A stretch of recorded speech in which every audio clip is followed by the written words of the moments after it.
Welcome to the Michigan Man Podcast on Wolverine Sports Radio, a member of the V Sporto Network, and in partnership with SB Nation's Maize N Blue, for Wolverine fans from coast to coast. Go Blue and welcome to the show. I'm your host, Mike Fitzpatrick. We are now 100 days from the start of another season of Michigan football. In just a few weeks, summer classes will begin, and then summer conditioning and voluntary workouts will also get underway. The season will be here before we know it. Joining us on today's show is the outstanding recruiting writer from the Wolverine ON3, EJ Holland. Recruiting is where the focus is right now for Jim Harbaugh and his staff. We have 17 verbals as of today, and the class is ranked number 1 in the country. Now, we all know that can change. There is a lot of time left in this cycle. June is setting up to be huge, though. There will be official visits from some of the best kids left on Michigan's board. We should see some more verbals during the month. July is a dead period, but we have the barbecue in the big house taking place, and we could see, or should see, more verbals after that event. My guest today says this is shaping up to be one of the best recruiting classes in a long time for Michigan. It has the potential to be one of the best ever. Time will tell. With us next is recruiting writer EJ Holland from the Wolverine ON3 with the latest news. So stay with us.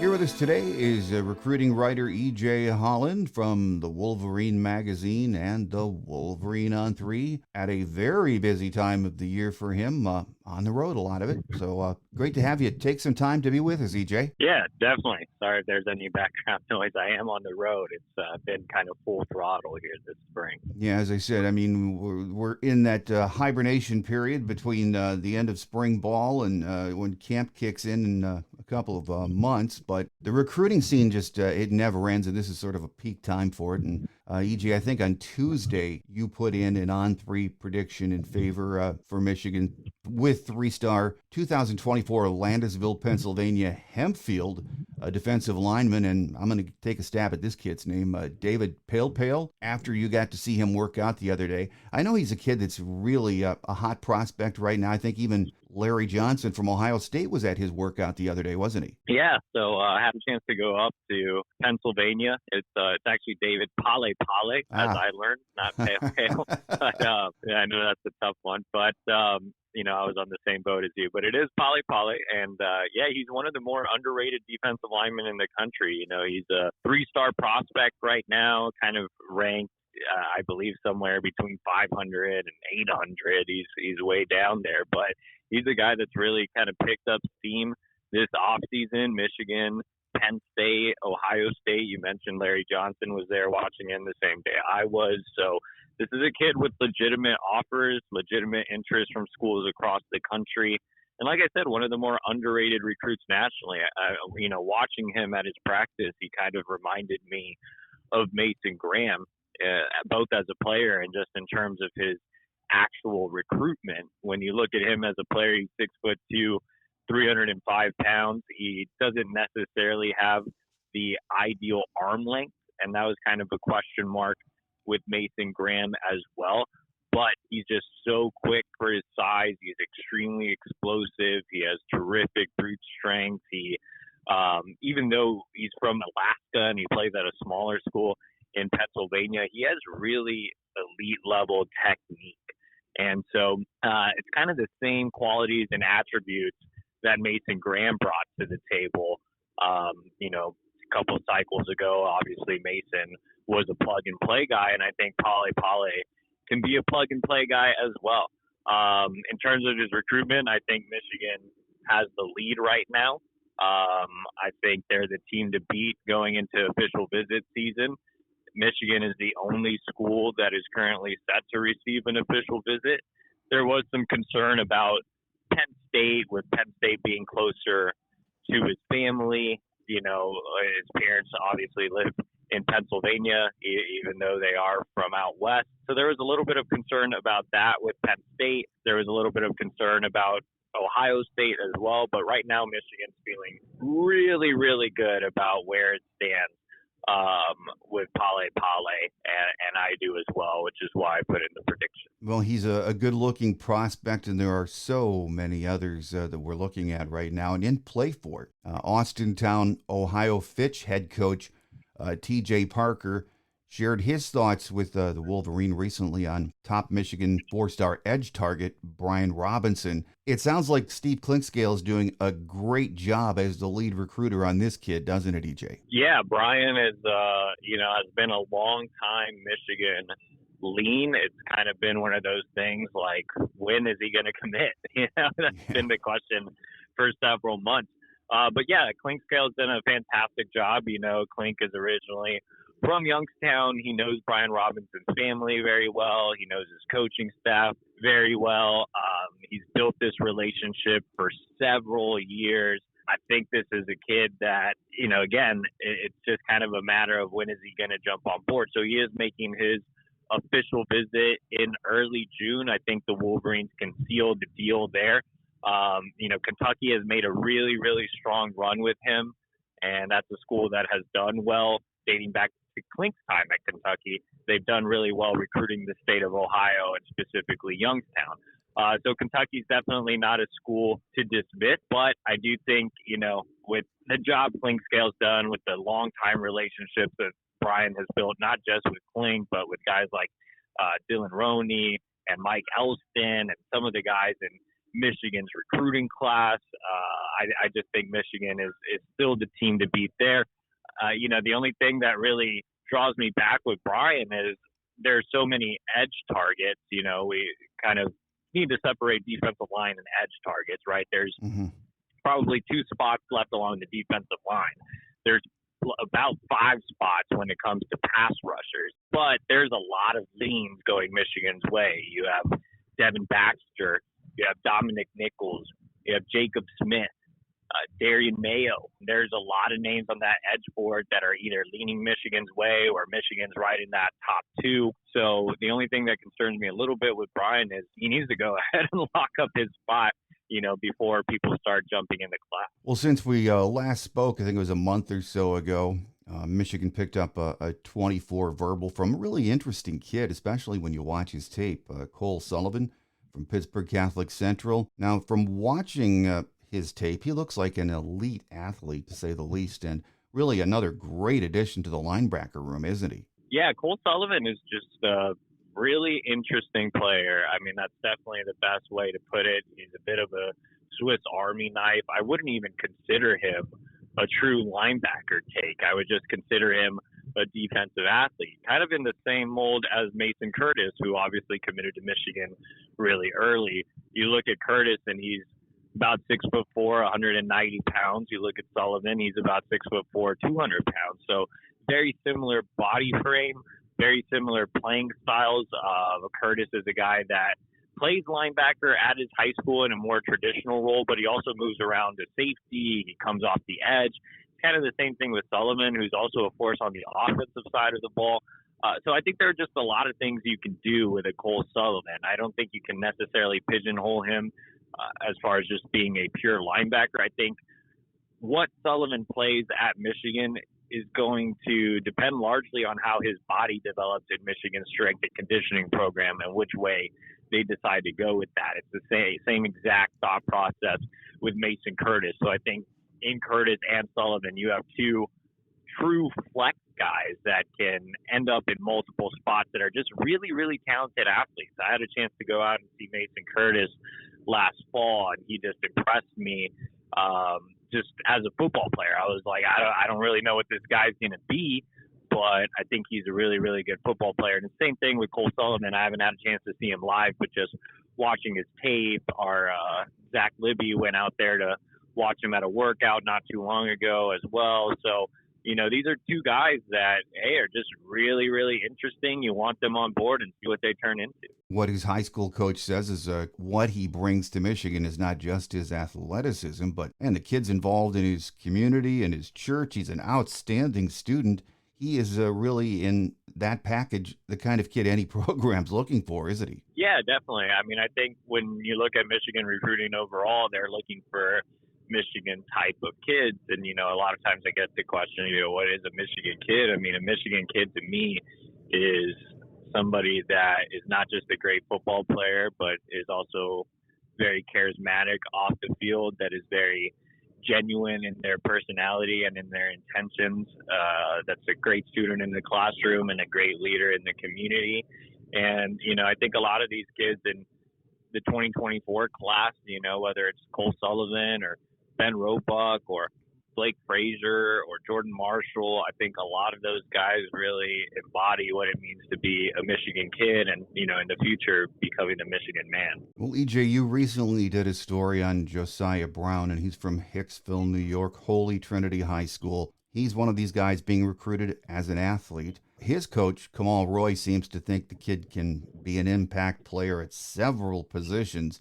He is another really intriguing prospect to keep an eye on, isn't he? Yeah, so I made the trip out to Long Island, which doesn't, it's not necessarily a breeding ground for top-level D1 football players. You don't really see a lot of guys come out of Long Island, but just going out there, I didn't really get a chance to see him work out, but just visiting with him, sizing him up, looking at his verified track times. This is a kid that has been battling a hamstring injury, but has still posted 10.7 100-meter times, which is very impressive. You look at his film, he's explosive on the offensive side of the ball. Michigan liked him more as a safety. Jay Harbaugh originally offered him, which is no surprise since Jay Harbaugh is an expert at finding top recruits in obscure areas. And he just really likes his athleticism and his speed and what he could bring to the safety position. Now, the flip side is it looks like Brown has a preference to play wide receiver. There hasn't been a lot of movement in terms of Michigan recruiting him as a wide receiver. Again, they really, really like him as a defensive back. I think he projects best at defensive back. It's always hard to doubt any Jay Harbaugh evaluations. He's arguably the best pure evaluator of talent on the Michigan staff. But obviously, you can make the case for Mike Elston or Steve Klinkscale as well. But I think Jay is just terrific at finding hidden gems or, like I said, gems from obscure areas. And I think Brown's kind of next in line as that defensive back that could really blossom into a first rounder at a place like Michigan. So I think it really just comes down to whether or not Josiah is really open to playing safety as opposed to playing wide receiver. But he did include Michigan in his top 7. He is looking to make an official visit, so we'll see if that ends up happening. I think it's always interesting when we see these kids being recruited with the athlete label. And I don't know if it's just me, but it seems like Jim Harbaugh himself, as a head coach, really likes looking at and recruiting these guys labeled athlete because he likes guys that can do a lot of things, doesn't he? He loves guys that have position flexibility. He loves guys that are multi-sport players. He encourages guys to get out there and compete and do as many sports as possible. I think that's the big thing with Harbaugh. He just loves competitors and guys that are willing to go out there and do it every day. And just because you're committed to Michigan doesn't mean that, you shouldn't do another sport. That's something Harbaugh has always encouraged to his commits and his top targets. And you see a lot of these guys, and they are multi-sport guys. You look at, just off the top of my head, I know Channing Goodwin does baseball. I know Luke Hamilton is one of the best throwers in the state of Ohio. Jake Warnera, just placed, I believe, second in his region as a thrower in the state of Florida. So you have several guys that play multiple sports that are committed, and that's something that Harbaugh really values. And even me as an amateur talent evaluator and recruiting reporter, I feel like baseball is one thing that I really look at, and I love kids that can do football and baseball, the hand-eye coordination, the difficulty of that sport in general. I think it is something that really translates over well to the football side of things. When you look at defensive linemen, I love guys that are in there wrestling. If their high schools have wrestling programs, that's something that's always a plus when you look at defensive linemen as well. So, yeah, I think Michigan does a fantastic job of just recruiting and finding multi-sport athletes and multi-position athletes on the football field. Well, Michigan is still looking to expand the running back room with this class of 24, and There's some really interesting names that we're hearing talked about. Let's start with Micah Cabana from Nevada. Not sure if I'm even close on that name, but kid has a 3-star rating, I believe. But it sounds like Mike Hart really, really likes this kid, EJ. Yeah, Mike Hart's always trusted his evaluations. This is the first cycle where he's really taking a true big name at the running back position in Jordan Marshall, who's obviously a top 100 kid. Now, Michigan is looking to take 2 backs this cycle, and I don't think that Mike Hart would doubt himself here with the running back 2 take. I think that, all eyes are on Taylor Tatum, who is a fellow top 100 running back and an absolute stud on the baseball diamond as well, which obviously we just talked about. Multisport athletes can't really get much better than Taylor Tatum, who just had MLB scouts out there looking at him at his baseball game the other day. So a lot of the focus is on Taylor Tatum, who's looking to make his official visit on June 23rd and would make the best running back combo in the country. If you look at recruiting classes, if Michigan is somehow able to pull Jordan Marshall and Taylor Tatum, I mean, you can't get a better duo than that nationally. With that said, Taylor Tatum is certainly not a lock. And so Mike Hart really, really liked Micah Cabana. To be completely honest with you, I haven't really sat down and done a full film breakdown of him, but he plays at Bishop Gorman. He was very productive last year. He had a big state title game. Anybody who follows high school recruiting or high school football in general knows Bishop Gorman and the Division I factory they are, as well as the tough competition they play. So if you're putting up productive numbers at a place like Bishop Gorman, where you're playing the best competition, not just in the Las Vegas area, but nationally, that says something about you as a player. He's a speedy guy. He would complement Jordan Marshall very well. And they're also looking at Darian Mayo out of Chicago, who's more of just a consistent back, does a lot of things really well. Your typical kind of Mike Hart guy that just kind of keeps the chains moving, kind of ground and pound guy that would fit well in the system. So I think, Micah and Darian Dupree are 2 guys that would be quality complements to Jordan Marshall. But obviously, you have the big fish out there in Taylor Tatum, and I'm interested to see how Mike Hart handles, this second running back take with all those guys coming in for official visits next month. Yeah, it doesn't sound like Tatum is the kind of kid that's, intimidated by the fact that Jordan Marshall's already here, is he? No, not at all. I had a chance to visit with Taylor Tatum, and he's just ultra competitive. I mean, he's a kid that I think Jim Harbaugh definitely loves because, again, he's a multi-sport athlete. This is a kid that is arguably the best running back in the country.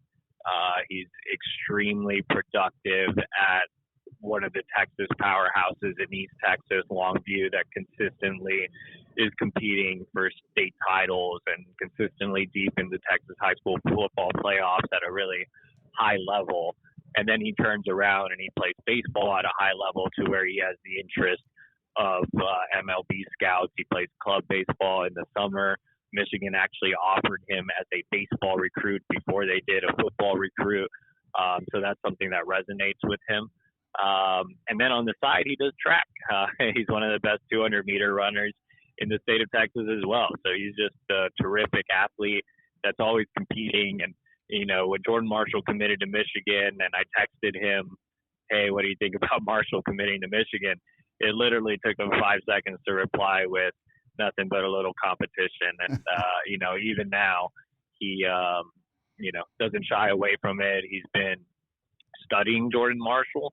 He actually told me he went back and watched this film and looked at how he would complement Jordan Marshall and vice versa. And then, on the flip side of the coin, Jordan Marshall is not scared of competition either. He's been actively recruiting Taylor Tatum. You've seen that on social media. So, like I said, I think, when you look at Taylor Tatum and at Jordan Marshall, that's potentially your next Blake Corum and Donovan Edwards.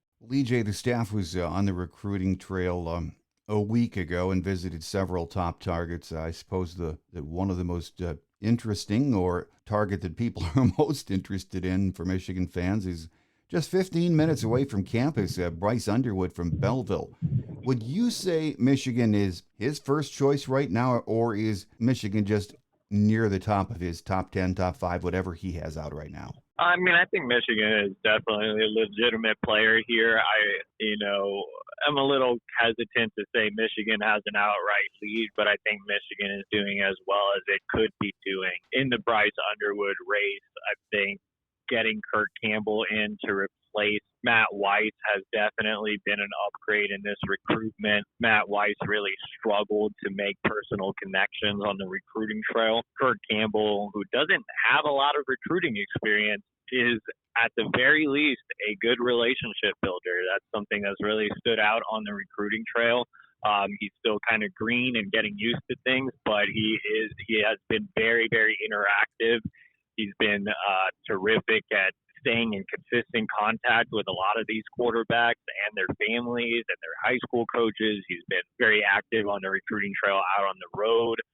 Like you mentioned, he was just out there seeing Bryce Underwood at Belleville. So I think Campbell has done a fantastic job in this recruitment. You really have to give him a lot of credit. And then you have area recruiter Steve Klinkscale, who joined Campbell on that visit to see Bryce Underwood and Jeremiah Beasley.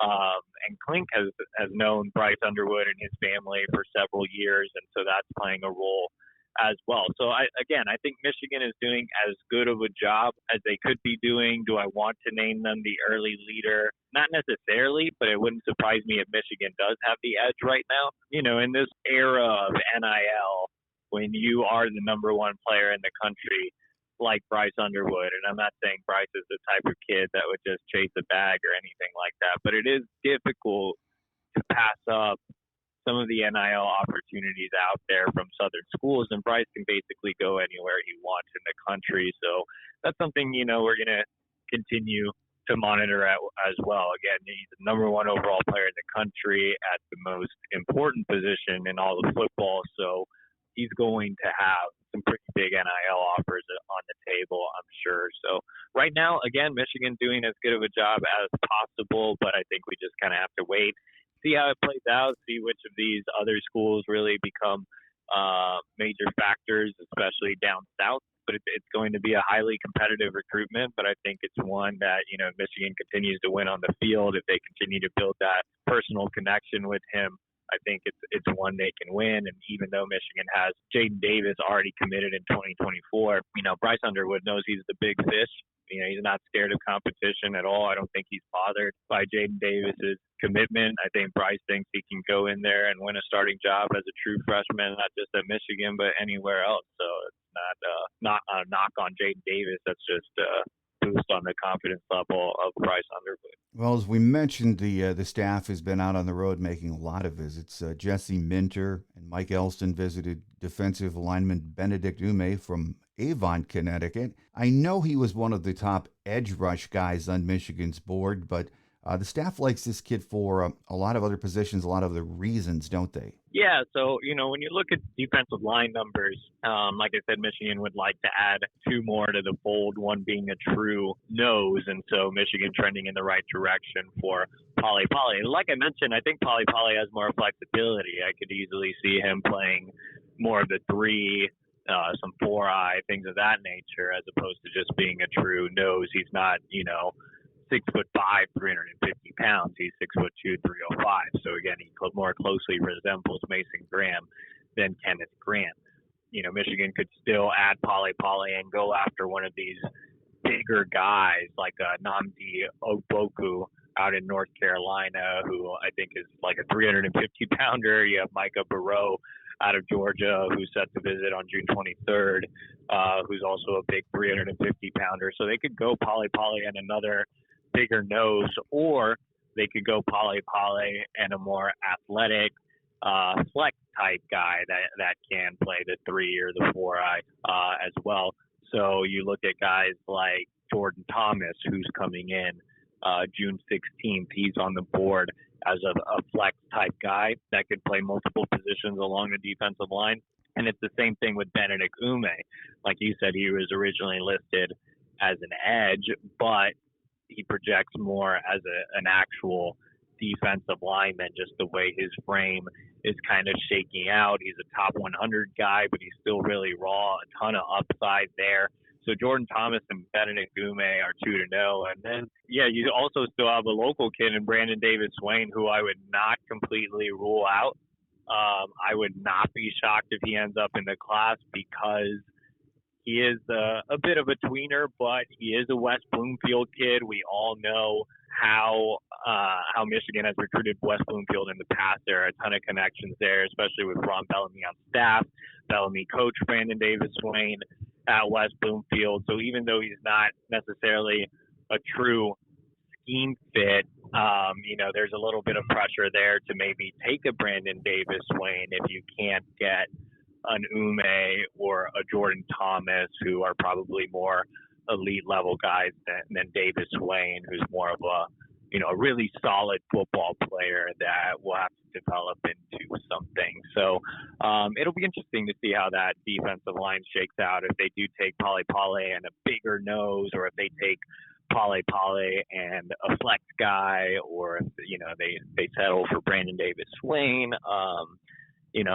Like I said, it'll be kind of interesting to see how Michigan kind of attacks it here, heading into summer official visit. Well, Coach Elston and Minter also visited four-star prospect Jacob Smith, who you mentioned earlier. He's from Cheshire in Connecticut. For those that don't know, he's the twin brother of Michigan defensive line commit Gerard Smith. You would think you have an in if you already have your twin brother there committed, but he has interest from a lot of other big-time schools, doesn't he, EJ? Yeah, when you look at Jacob Smith, his offer sheet's really impressive, but I think down the stretch here, it's coming down to Michigan, Nebraska, and Kentucky. He's going to officially visit all three of those schools, starting off with Michigan on June 2nd. I think Michigan is in the pole position here for Jacob. I think Nebraska is one that really has his attention, and I wouldn't be completely shocked if he ended up going to the Huskers, but at the same time, it's going to be tough to pass up Michigan. Michigan's a superior program. The edge production has been fantastic, and obviously you already have Gerard committed, and those guys are extremely close. I had a chance to talk to their mother, Susan, who kind of made it clear that she'd prefer them to play at the same school at the next level. So with Gerard already committed to Michigan, I just think it makes a lot of sense for Jacob to join him in Ann Arbor. So Michigan will have to fight off Nebraska and Kentucky here in June, but I think they can get the job done and get both twins on board. Well, we've already talked about Bryce Underwood, but he is not the only prospect from Belleville High that Michigan is after. His teammate Jeremiah Beasley is one of the most sought-after kids in the country. And even though his half-brother Malik Carr plays for Sparty, you still think Michigan's in a good position with him, don't you, EJ? Yeah, initially in this recruitment, I was always worried about Michigan State. You had the Malik Carr connection. You had his former high school coach, Jermaine Crowell, who obviously has since been ousted at Belleville for violations. He wasn't necessarily a very pro-Michigan figure in Beasley's recruitment, but with Crowell kind of out at Belleville, I think that, and Michigan State is kind of on a downward trajectory. I think Beasley sees the benefits of Michigan. I've always said he's a great scheme fit for what Jesse Minter does with the linebackers, but more importantly, Beasley's a 4.0 kid in the classroom. He really values what Michigan brings from an education standpoint. He's a guy that grew up in the Sound Mind, Sound Body program. He's extremely close to Michigan commit Jacob Oden. He, grew up looking up to guys like Will Johnson, who was also part of the Sound Mind, Sound Body program. So, and then Steve Klingsale has done a fantastic job here. He's known Jeremiah Beasley since he was in middle school. So, I think Michigan's the team to beat here. Sparty is getting that first OV. Michigan's getting an OV after Michigan State. And I think that, with him set to decide at the end of June, I think Michigan can completely win him over on that last June official. Well, Michigan is still a top priority for a lot of the big-time kids left in this cycle, EJ. So let's throw a few out there we haven't talked about and get your take on where we are with them. starting with top 100 edge rusher Darian Mayo from a familiar school, Our Lady of Good Counsel in Olney, Maryland. We made his top 6, I believe it was, recently, EJ. But he also likes the Buckeyes, too. So what are our chances to get him in Ann Arbor for a visit? Yeah, so he is scheduled to make an official visit to Michigan. He was here in the winter as well.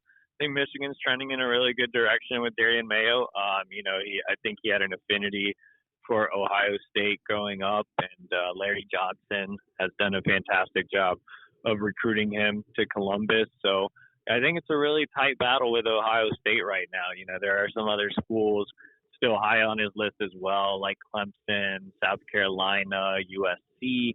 But I think this one's more of a Michigan-Ohio State battle, and it's really going to come down to official visits. And, even though he grew up partial to Ohio State, I think, again, when you look at Michigan's recent edge production, the guys they sent to the NFL, Mike Elston's track record as a developer of talent, Jesse Minter's scheme being more NFL-oriented, the fact that Minter, coached for the Baltimore Ravens, which is right down the lane from where Darian Mayo is from. I think all of that, big positives. And Michigan's still trending in the right direction for Mayo's teammate, Aaron Childs. So if Michigan's able to seal the deal with Childs, I think that would help with Mayo as well. Well, Good Counsel is a great program. And don't they have Elijah Moore, the wideout, another one that sounds like a Michigan-Ohio State battle? Yeah, Elijah Moore, I think, is one of the more underrated wide receivers in the country. He's only a 3-star prospect, but, he's wanted by some big-time schools. Michigan's in that top group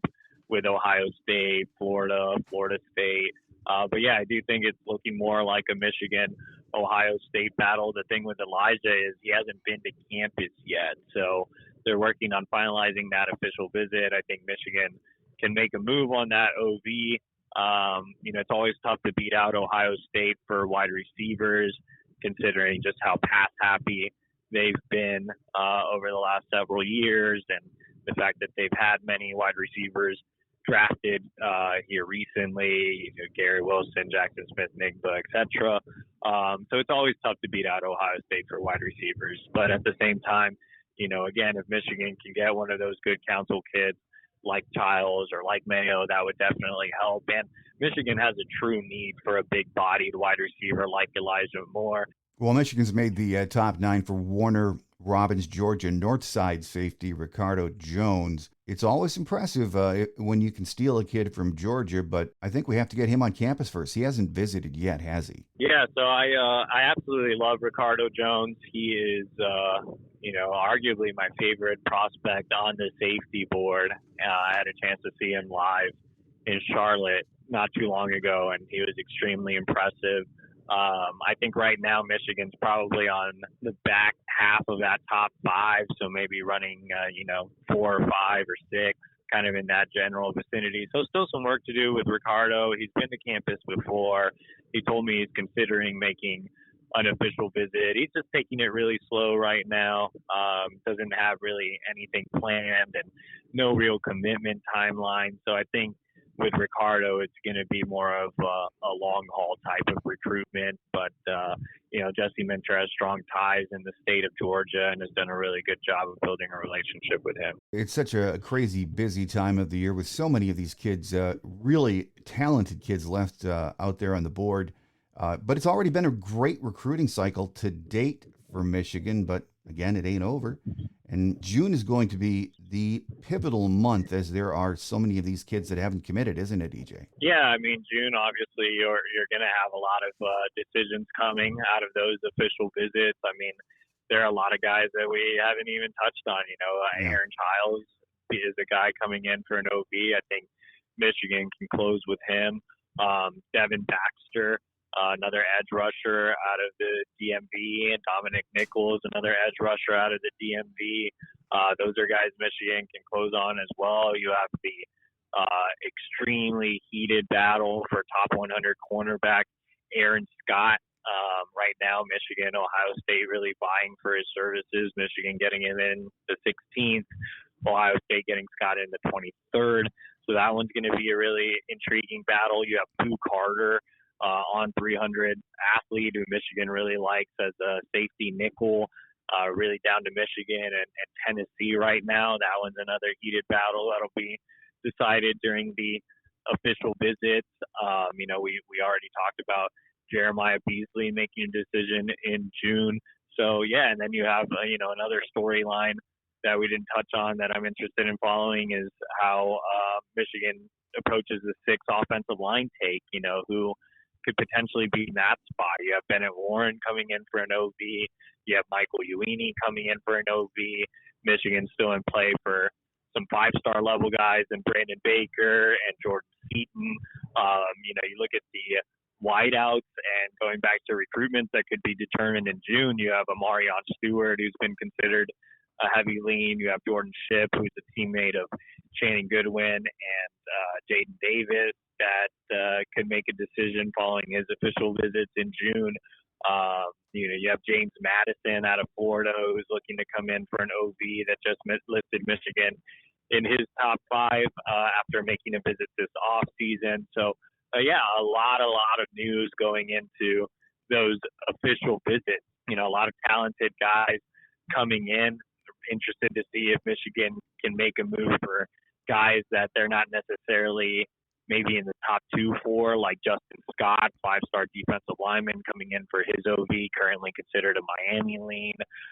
Jordan Johnson-Rubel, one of the elite safeties in the country, wasn't initially going to include Michigan in his top five, did include Michigan in his top five, and is now scheduled an OV. So, a lot of moving parts. There are 17 commits, I believe. I'm doing this out of my car, so all of this is off the top of my head. So I believe there's 17 commits right now. This class could go up to 30. So, there's a lot of moving parts and a lot of room for additions this summer. Yeah, June is going to be a huge month. You just racked off some of the kids coming in for visits, but there's also the barbecue in the Big House. Is that still in July, or has that been moved into June? Yeah, so Michigan has the summer slate for Michigan is, they'll open it up with some satellite camps. So right now they have satellite camps scheduled in the Pacific Northwest, in Dallas, in New Jersey. There's one in Detroit. They're still kind of mapping out the rest of their summer satellite camps. So that'll be early. And then, of course, you have the on-campus camps scattered throughout June. The major official visit weekends will be the 2nd, 9th, 16th, and 23rd, with the 16th being Victor's Weekend, which is where most of the commits come in and a lot of big-time targets. And then the barbecue at the Big House will still take place in July. Remember, once June comes to an end, there's a month-long dead period between late June and late July. So that last weekend of July is when the dead period briefly comes to an end. And that's when you have a ton of the 24s come back and a lot of underclassmen come in as well. Well, EJ, a last question before we let you get away and concentrate on driving as you head out again. There's still a lot of time in this 24 cycle, but right now Michigan has the number one class in most observers' opinion. And even if it doesn't end up that way, it's still going to be, probably top five.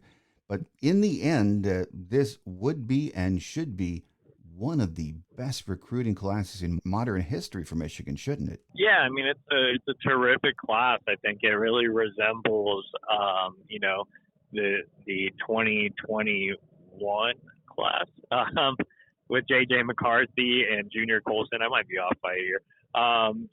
J.J. McCarthy, Junior Colson. You had Donovan Edwards. You had that class was really, really special. And I think this class has a chance to be just as special and even more highly ranked than JJ's class was. But it has similar characteristics. A lot of, like I said, Michigan type of kids, a lot of highly touted kids. I think you're really finding not just foundational players in this class, but you're finding your future game changers, your future playmakers this cycle. And it's a great job here by Michigan, especially considering last year's disappointing cycle coming off, another Big Ten championship, coming off another college football playoff appearance. On signing day, Michigan finished wherever they finished, close to number 20. They're finally capitalizing on the momentum off the field. You had minimal staff movement. You didn't have the Jim Harbaugh NFL flirtations last as long as they did the year prior. So everything kind of lined up for Michigan to really, again, capitalize off the momentum that they didn't necessarily do last cycle, and that's turned into big results on the recruiting front. There's still some things Michigan can work on, like the NIL side of things and expanding the recruiting department. But I think at the end of the day, Michigan is doing arguably one of the best jobs in the entire country this cycle. And if they find success on the field again this year, which I'm sure they will, would not be surprising to see Michigan repeat as Big Ten champions and another college football playoff appearance, then 2025 could be even better, which is kind of a scary thing to say. Well, I always end up by asking you what special deals are out there right now for the Wolverine magazine readers or the Wolverine On3. So anything going on before the season starts? Yeah, so right now you can sign up for $29.99 over at thewolverine.com, and that gets you 6 months, I believe. It used to be through August 31st, but they kind of punted that, so you can just get $29.99. Gets you 6 months, so that gets you through, all the official visits and fall camp and I guess some of the season. So $29.99 is the special promotion now, and the team guys, Chris Ballas, Clayton Safey, and Anthony Broom, are hard at work on the physical copy of the Wolverine magazine. So we actually do have a magazine. It's not just the online site. The magazine's coming out soon. You can pre-order your physical copy of the football preview over at the Wolverine OnDemand.com. A lot of good extra stuff in the Wolverine magazine. And I think most of us, especially we old-timers, cannot wait to get our hands on the preview issue. It sort of signals that the season is right around the corner. So the Wolverine On3 also just great, especially if you want to keep up on current news daily and especially with what you're doing in recruiting. So I recommend to all of my listeners, if you are not a subscriber, check it out. Here with us today has been recruiting writer EJ Holland from the Wolverine magazine and the Wolverine On3 on the road, checking out some more Michigan recruits. So EJ, drive safely, enjoy, and we look forward to hearing what you have to say about all of the kids out there Michigan has a chance at. So thanks for your time. Yep, thanks, Mike. On Quick Hits today, we'll keep it short. Just a reminder, we're on our summer break schedule of 2 shows a month. In August, we'll return to weekly programming. And then once we kick off the season, the usual 2 shows per week. So our next episode will be on June 7th or 8th. Mark it on your calendar. That will do it for now. Make sure you tell your Wolverine family and friends about us and tune in on June 7th. We also ask that you like the show on Twitter, and please leave a comment with any thoughts or suggestions wherever you get the show from. I'm your host, Mike Fitzpatrick. Until we meet again, take care, and as always, go blue. Thanks for joining us today on The Michigan Man, here on Wolverine Sports Radio, a member of the V Sporto Network, and in partnership with SB Nation's Maize N Blue. Our listener lines are open 24/7 for your calls at 313-263-4842. That's 313-263-4842. Or email us at themichiganmanpodcast@yahoo.com. That's themichiganmanpodcast@yahoo.com. The Michigan Man Podcast is produced at the studios of Robin Lynn Productions, Allen Park, Michigan, and is not affiliated with the University of Michigan. Go Blue!